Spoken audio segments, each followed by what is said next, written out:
வெற்றிவேல் முருகனுக்கு அரோகரா, வீரவேல் முருகனுக்கு அரோகரா, ஞானவேல் முருகனுக்கு அரோகரா. ஆறுபடை வீடுகள் அனைத்துமே ஒவ்வொன்றும் ஒரு வகையில் பெருமைக்குரியதே. சூரசம்ஹாரம் என்றால் நம் நினைவுக்கு வருவது திருச்செந்தூர் திருவிழா மட்டுமே. திருவிழா ஆண்டுக்கு ஒரு முறை நடத்தப்படுகிறது.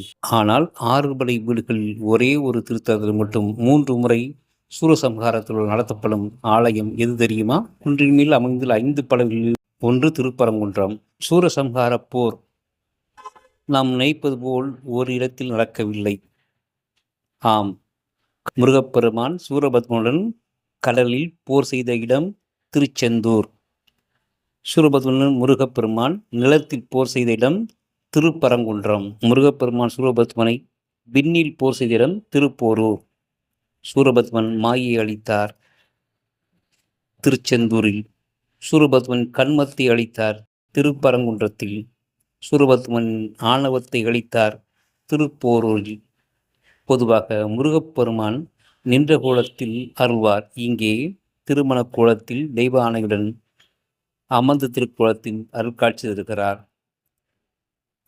ஆகவே ஒவ்வொரு வருடமும் 3 முறை சூரசம்ஹாரம் நடக்கும் ஒரே திருத்தலம் நமது திருப்பரங்குன்றமாகும்.